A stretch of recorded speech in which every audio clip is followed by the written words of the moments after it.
So today's task is to winterize the boat's freshwater system so that we can come back in the spring and not have a bunch of broken pipes or valves, that sort of thing. So use sort of the same antifreeze that we use in the RV. This pink stuff, pretty well known. Get a decent deal on it this time of year because they're selling tons of it for RVers. So this year I decided to do it in a way that didn't take the pump apart. Last year I took the pump plumbing apart and sucked it through. This year I decided just to add about 6 gallons of this stuff to our freshwater tanks. So what I did first is I ran the pump till there was nothing coming out. We were right dry, and then I'll show you our tanks back here.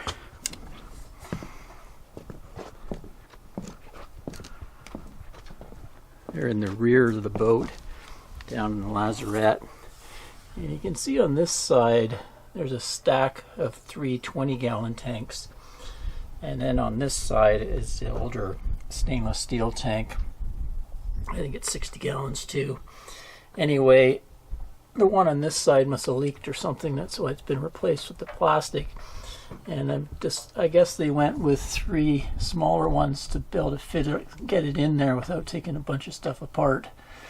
So I added the antifreeze into those tanks because it leaves a little bit in each tank at the very bottom. So I wanted a little bit in there to stop it from freezing or anything. Although there's a lot of space in that tank, it would probably be okay. But it would kind of suck if one of those tanks cracked, especially down at the bottom. So I found, yeah, about 6 gallons gave me enough in there that I would have enough overflow to go through the system. You can see where they connect together back and forth. There's valves on each side. And then there's a pipe right in the middle that feeds into the boat to where the water pump lives. Let's go back in the boat.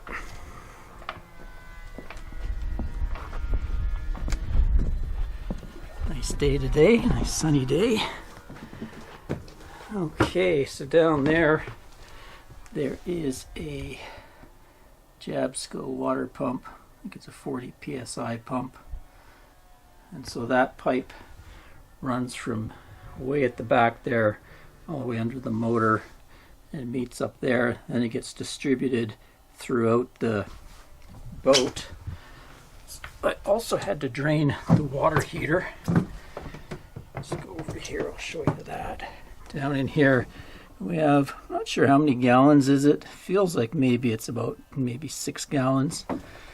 So disconnected and drained it just into the bilge there. And so that'll be fine for winter. And then I just found an extra piece of piping that I had. And it's basically like in the RVs, you have a switch to winterize it. And this is just a same thing, just bypasses through a loop so that I can run the hot taps as well and get pink out of everything. You can see these other lines going into the water heater. Those are coming from the engine, and they're full of coolant from the engine. The freshwater system has coolant in it, 50-50 mix, so it's going to be fine. It goes through a heat exchanger so that we're underway. The heat from the motor gives us hot water when we arrive at anchors. Or the other way is to use electric. And I go to just each tap, run it, so I get some good pink coming out of it.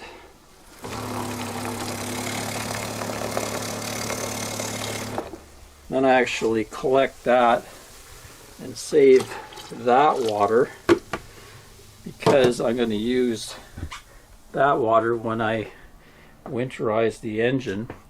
So like I say, the engine has freshwater system. That's what this is here with antifreeze coolant, and it goes through the system. But because you don't have radiators, that on a vehicle you have radiators going through it, air cooling, this thing gets cooled by the seawater.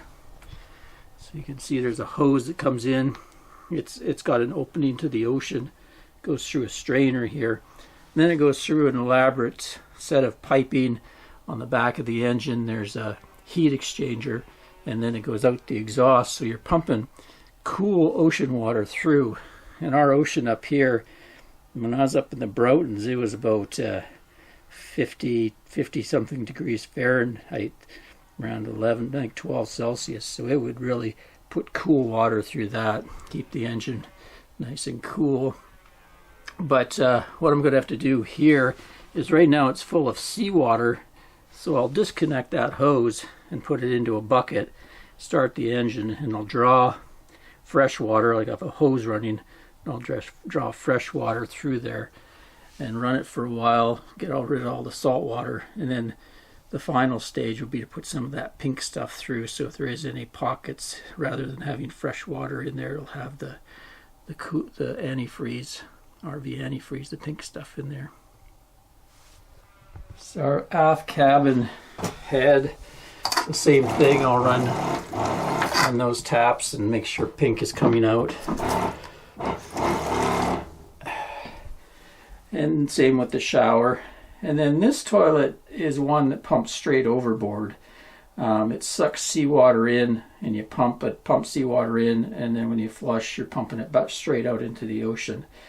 So what I do to this one is I just take it apart, remove this part here, and then I clean it up and put it into a climate controlled storage room, so it's not going to freeze. It's kind of nasty. I'm going to have to take it all apart and clean it all up before next season, make sure all the rubber bits and valves in there are operating properly. But I won't need to winterize that on the boat as far as the toilet and hoses go. But I will on the forward head.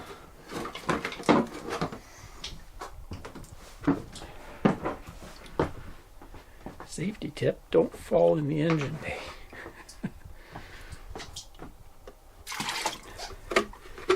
So this is the forward cabin. People call it the V-berth. We just use it for storage and stuff. But it has a nice bathroom here. They call it head on a boat. Same deal. I'll run that. Look at good pink coming out of it. And same with the shower, run it. And then this toilet was one I installed when we first got the boat, because it had the old pump style. But they had installed I think about a 25-gallon holding tank. Took an awful lot of pumping to make it work, because the holding tank is a little higher than the toilet. So, and first thing said, let's get an electric toilet. So it has a macerator pump in it. Oh, I'm going to have to turn that on. Anyway, what it is buried in the toilet, there's a macerator. So what I'll do is some of the extra antifreeze from the taps will get poured into there, and then I'll suck it through and make sure that its macerator and plumbing and valves is full of pink stuff, and the hose going into the holding tank is full of pink stuff. I'll show you that. So right there is the holding tank. So it was drained before we came in to the storage, so it was empty. So pink stuff's been pumped up, and then the bottom of that will be full of the pink antifreeze as well.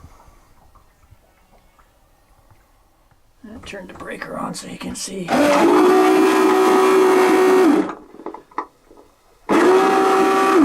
So yeah, I'll put some pink stuff through there.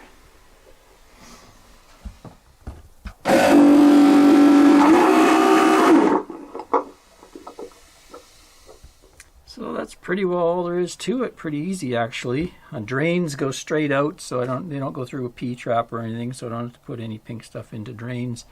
One last thing I do is I disconnect. This is another macerator. So on this system, there's a macerator in the toilet, and that pumps into this tank, drops into this tank, and then at the bottom there's a Y here, and you can either go to a marina and have them pump out your tank with suction, or if you're far offshore and in deep, fast-flowing water, you're allowed to send this out straight out into the ocean. So it's been macerated once, but this was already in the system. So that goes out, macerates it again, and then it goes down and out overboard. So what I do is I just disconnect this and also take it into climate controlled storage. And then in the spring, make sure it's all clean and everything, and check over its impeller and all that, make sure it's in working order, and put it back together. So there we go, freshwater plumbing is all winterized. Got a couple of plastic bags there with the macerator pump that I uninstalled, and that manual pump from the aft cabin head. So those will get rebuilt in the spring. I'll get new rubber bits for them, an impeller for the macerator pump, and there's a choker valve and gasket kind of thing for the manual pumps, so that they'll work good for next year. So stay tuned. I'll be winterizing this Ford Lehman diesel engine, and like I say, I'll pump fresh water through it, and then we'll also pump the antifreeze through it. Till next time, Ray from Love Your RV and Boat. Cheers, guys.